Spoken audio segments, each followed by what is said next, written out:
After C.P. Snow, A Brief History of Recapturing Consilience, Art and Science Collaboration since 1959. Candace Goodrich, Art Director, Kunst, Kraft, Leipzig. The Reed Lecture, The Two Cultures in the Scientific Revolution of 1959 by C.P. Snow, marked a turning point for the sciences and humanities. His controversial lecture forced artists of all mediums, engineers of all fields, scientists of all expertise, to face the gaping divide between their disciplines that had widened since the Enlightenment, up through the late 18th century and early 19th century Romantic period. He challenged society to establish a new historic precedent. It was somewhat utopic, drunk with post-World War II optimism, revved up by the speed of the Industrial Revolution's engine, in awe of the leaps in scientific developments that won the war. Snow called upon the academic institutions of Great Britain to reevaluate their deeply entrenched hierarchical structure that perpetuated the class system, with the gentry at the top dedicated to philosophy, letters, classics, the middle class and upper working class bound to the physical and natural sciences, with the lower middle class relegated to the applied sciences, with little, if any, mobility between them, nor communication. The system was based on inheritance rather than merit. Though this condition may have been most acutely delineated in Britain, such divides echoed in the educational systems throughout Europe to a slightly lesser extent. Snow criticized the self-proclaimed intelligentsia for being out of touch with modern industrial society, that by isolating the disciplines from one another, which was mainly a construct of the university system, Britain was left with a creative loss, was fast becoming a self-impoverished society that would be unable to compete with the Americans and Russians and the quickly industrializing Chinese. This waning pace with competing markets was one impediment. The more severe lay in the future, being global in scope. How would the first world nations be able to buoy the third world in developing economies, to alleviate poverty, to elevate mankind to its highest self? And didn't we at least owe this much to the relinquished colonies? Industrialization did not free the poverty-stricken as Snow had dreamed it would, but rather enslaved them to the West, to a cycle of post-colonial production and consumption. Labor rights and humanitarian struggles run rampant, applied geographically, as multinational corporations exploit unstable and young governments through proxy wars to monopolize natural resources, privatize our Western nations, and assist in the toppling of dictatorships under the guise of democracy. Snow argued that the clashing point of two subjects, two disciplines, two cultures, of two galaxies so far as that goes, ought to produce creative chances. However, the divisions were rigid. There was not only a lack of dialogue between the two, but rather a near absence of mutual comprehension of one another's subjects, heightened by skepticism, cynicism, disdain, and outrageous superiority complexes. The backlash from professor and literary critic F.H. Leavis in 1962, several years after Snow's lecture, responding in poor taste during his lecture in Richmond, was emblematic of the underlying condescension. His aggression, in my opinion, mocked his altruistic blind conviction in the moral authority of the arts above the sciences. His last hurrah before retirement was a call for the quintessential quarantine of the disciplines, sealed off from the sciences, embodied the antithesis of Snow's value to bring them together. His rebuttal cemented Snow's argument. Snow's lecture, in some respect, though over 50 years old now, is still relevant and increasingly important again, especially in light of the conservative shift that has begun to suffuse society. We can see this transposition in politics and government, in heightened nationalism, ethnic and cultural loyalties that have led to exclusion, even genocide, the war on women, and the rise of the religious fundamentalism that alienates scientific achievement. Public schools in the state of Kansas, in the United States, for example, no longer teach evolution theory, and in Alabama it appears in textbooks as only a theory and is countered with creation stories from the Christian Bible, which propagates gender inequality and compromises our secular state. This gives me the perception that even in educated societies, we are somehow moving backwards.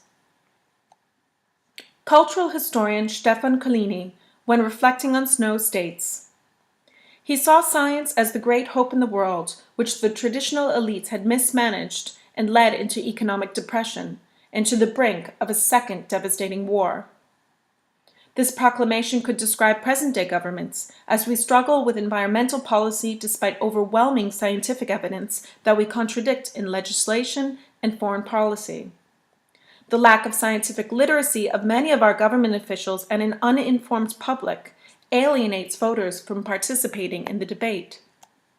For instance, fracking in the United States can be outlawed on a local level, but citizens need to have a working knowledge of the dangers and environmental impact of the fracking industry in order to vote against it, which means they also need to understand the alternatives. When the public has a broader education, a more vital and adaptive society is possible. We become more responsible consumers and generate innovative thinking to problem solving.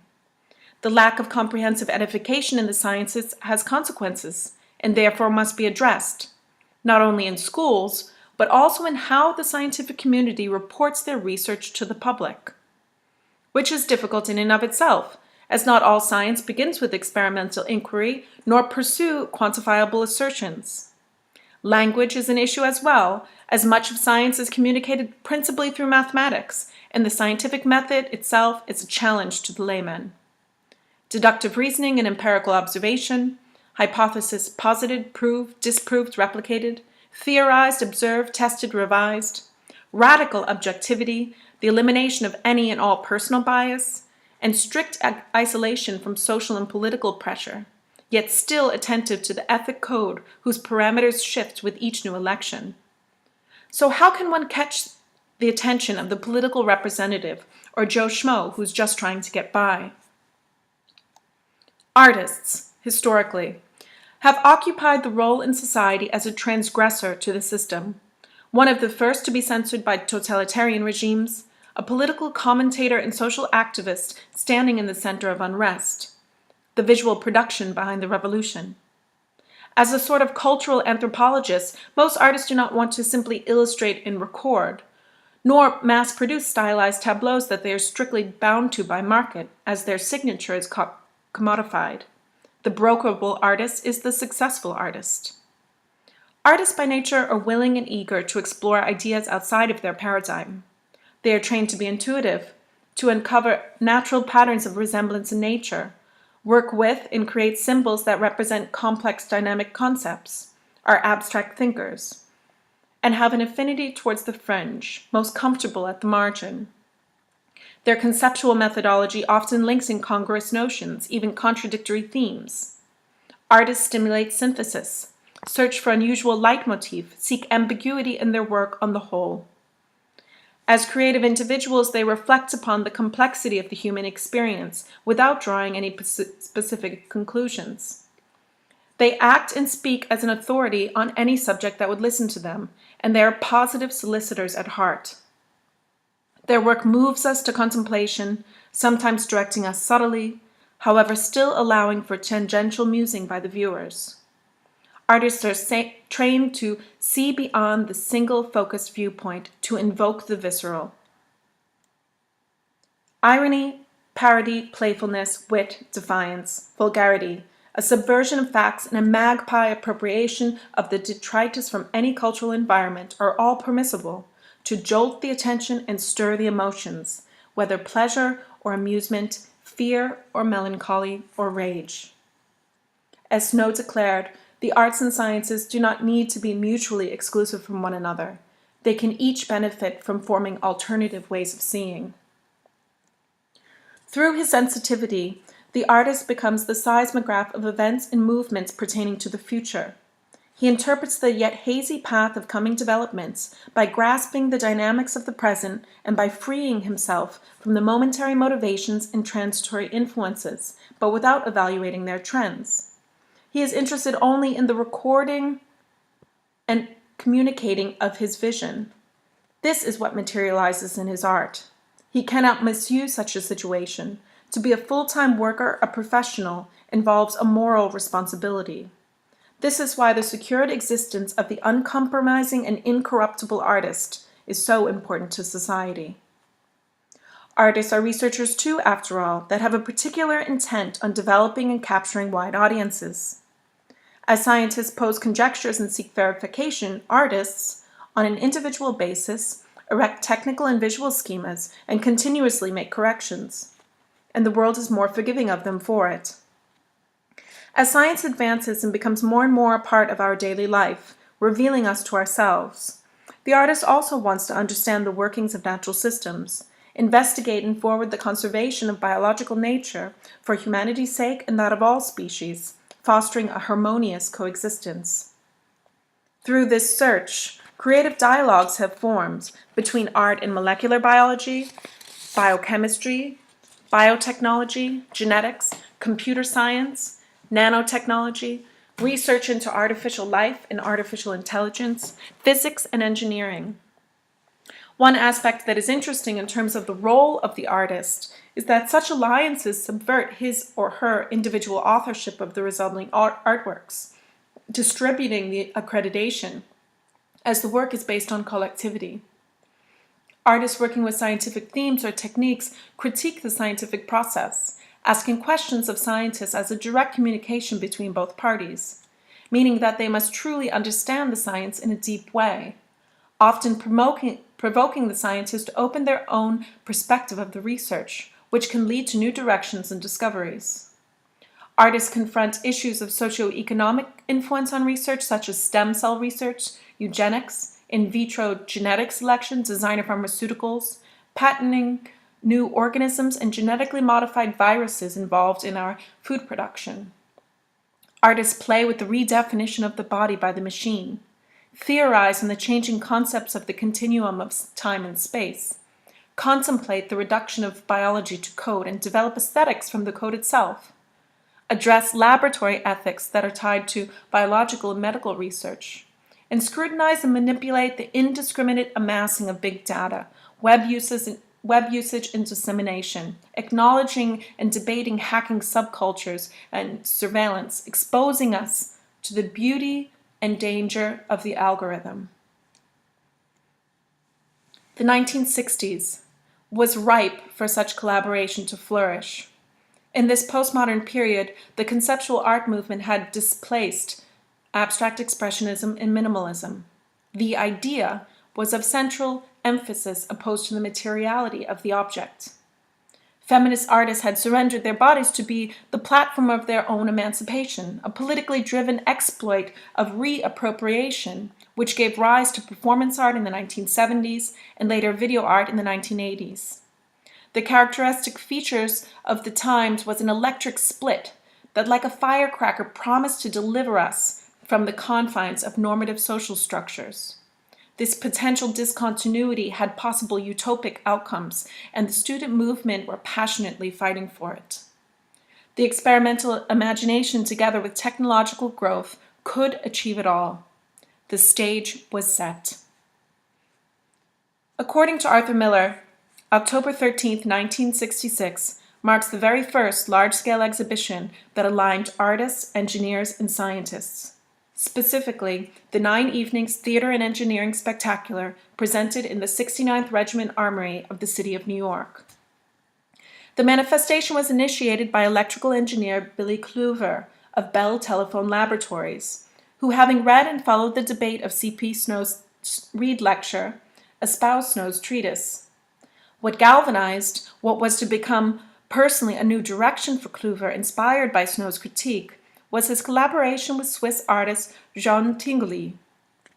They teamed up through the introduction of his longtime friend, curator Pontius Hulton, to construct what was destined to self-destruct, Tinguely's ode to consumerist capitalist filth, titled Homage to New York, shown at the MoMA on March 17, 1960.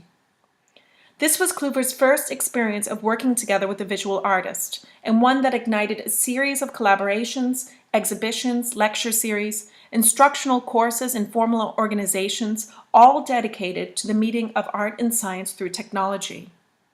One recount of the opening exclaimed, "During its short life, this artful contraption programmed for a symphony of suicide, sent out smoke flashes, rang bells, played a piano with mechanical arms made of bicycle parts, poured gasoline on itself, set itself on fire, crushed bottles filled with evil-smelling gas, turned on a radio, spilled cans of paint on rolling scrolls, threw out silver dollars, melted its supports, sagged, and nearly collapsed. The machine was supposed to have crawled to the museum pool and thrown itself in, but it didn't. It was a direct and delightful assault on the belief that all art must be lasting.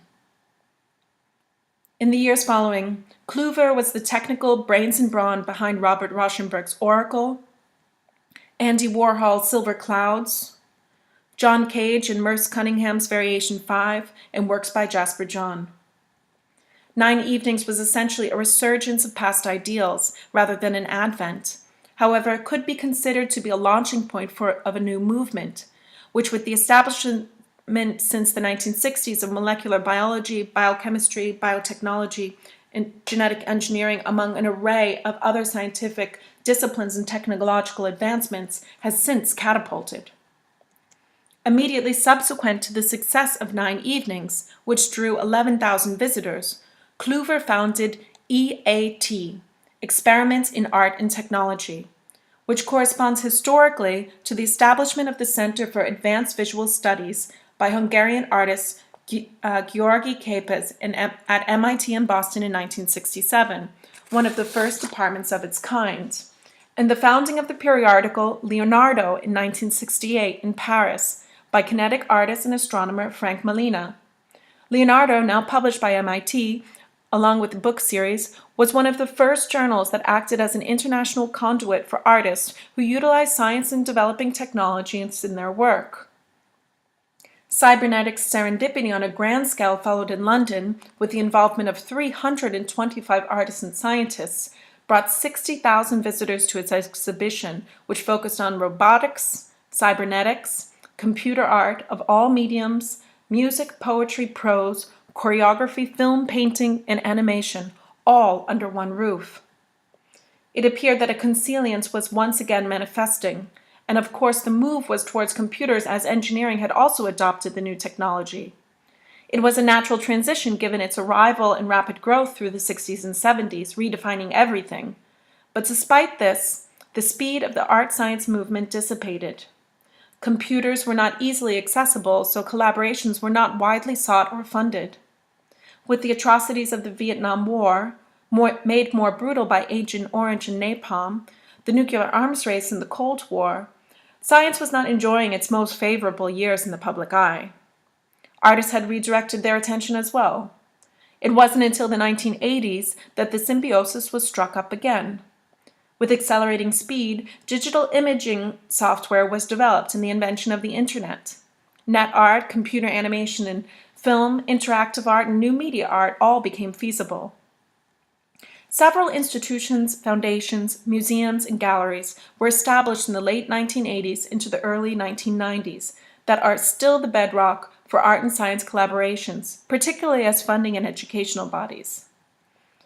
Arts Electronica Linz had their first Festival of Electronic Art in 1979. MIT Media Lab Boston was founded in 1985. Art and Science Collaborations ASCI New York in 1988, the Centrum for Kunst and Media and Technology Karlsruhe in 1988, the Wellcome Foundation Art Sci Commission in the early 1990s London, the trust having been established in 1936, Arts Catalyst London 1993, Le Laboratoire Paris 2007, Science Gallery Dublin also 2007, GV Art London 2008, and CERN's Artists in Residence in 2012. Yet despite how widespread and reputable these institutions, their artists, scientists, exhibitions, and commissioned work, the art world, meaning the market, still has a difficult time recognizing this work as art, with a capital A. Perhaps this is because science has not been seen as culture, but has remained cocooned as a difficult activity reserved for a small group of specialists and artists have generally ignored it. A paradox has developed. Societies are now largely defined by their scientific skill, and yet the world of art, a mirror of society, has so far made little comment. Sooner or later, the artist will have to confront the challenge of representing and commenting on these foundations of human life. That being said, let's take a look at some interesting artists that are doing just that. I focused mainly on artists that collaborate with the biomedical field. In the 1960s and 70s, Orlan was one of the first and most prominent feminist artists that used her own body as her medium. She was the very first artist, male or female, to use surgery as an artistic medium. Still today, her work advocates and challenges the preconceptions of the female body, as it is often adversely pictured by religion, in politics, and popular culture. To date, Orlan has undergone at least 9 cosmetic surgeries, which she has staged and filmed as theater production that can sometimes even be viewed in a live stream, all to transform herself into the male ideal of feminine beauty. Since 2007, when performing, she wears a biotech costume, a harlequin coat, made from the crossing of her own cells with those of others, that have been co-cultured in a bioreactor. Helen Chadwick. Since the 1970s, Chadwick also used her body as her tool of expression. Chadwick once described her choice thus: "My apparatus is a body multiplied by sensory systems with which I correlate experience." She conscientiously acculturated medicine to help us to see ourselves as sentient and beautiful machines. Her main aim was to communicate biomedical science to the public in a way that inspired awe of nature's design. For her last work, titled Unnatural Selection Before Her Untimely Death, she partnered with the Assisted Conception Unit at King's College Hospital and engaged her own body in the rigorous and delicate processes behind assisted conception. The microphotographs of human embryos are juxtaposed beside other images from nature that have repetitive geometric patterning. The photographs are highly detailed and displayed like precious jewels. Stellark's work focuses on the body, its limitations and possible extensions through the implementation and use of sophisticated mechanical prosthetics and robotics. As a performance artist, he has undergone numerous surgeries and medical procedures in the making of film in order to expand the architecture of his own body. In the gallery setting, Stellark has performed more than 25 body suspensions as a spiritual link to his body morphics.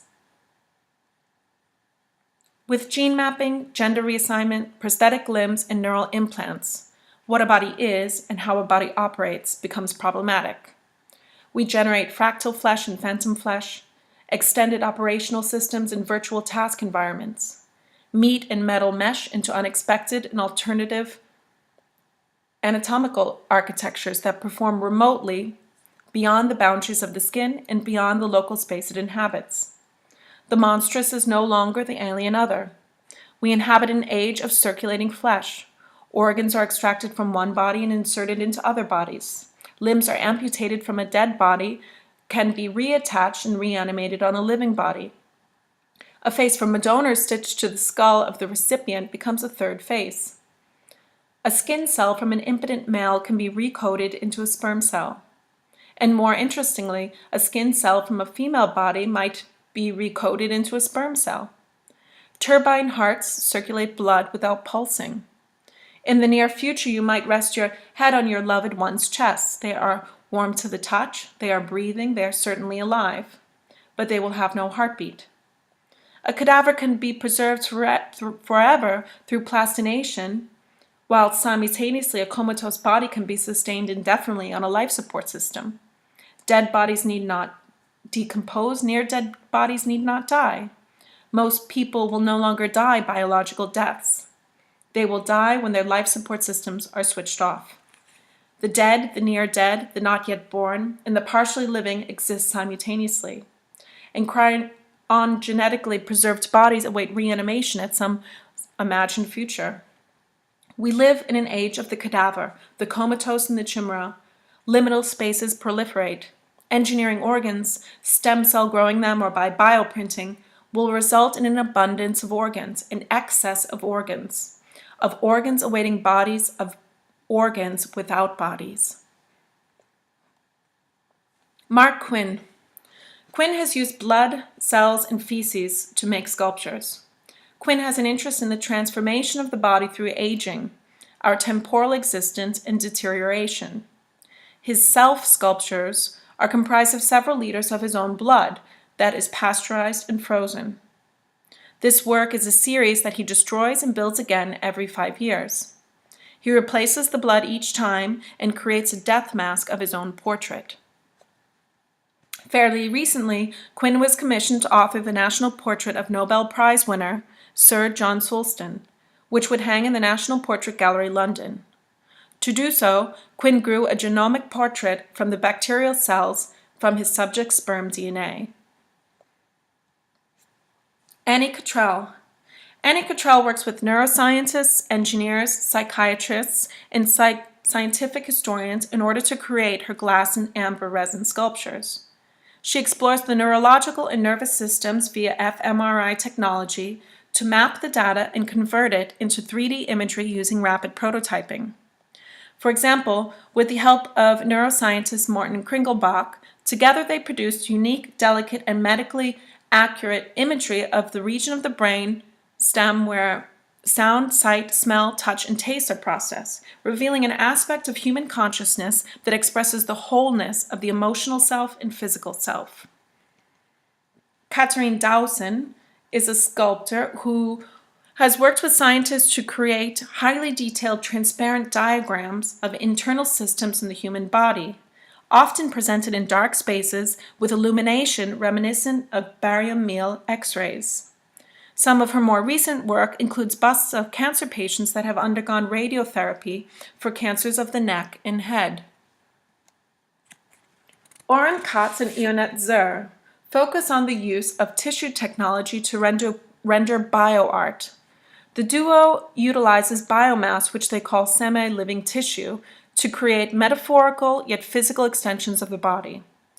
Oren is also a co-founder of the Center for Excellence in Biological Arts, Symbiotica, within the School of Anatomy, Physiology, and Human Biology of the University of Western Australia.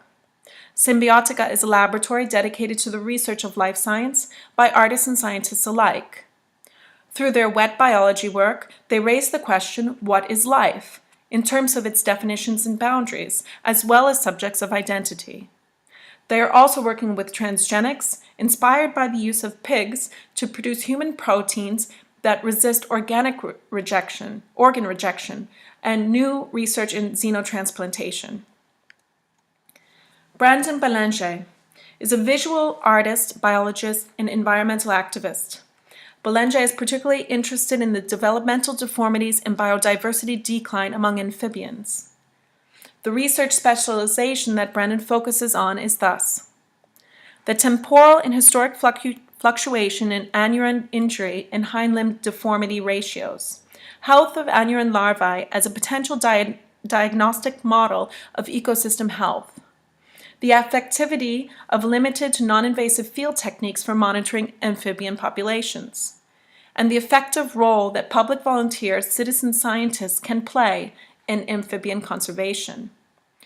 Brandon has developed new chemical agents and techniques for clearing and staining the subject's cartilage and bone masses while clarifying the tissue mass. He scans and photographs his subjects for exhibition and presents the actual species. He has also done some work in trying to bring back extinct species. Eduardo Koch's main field of interest is transgenics.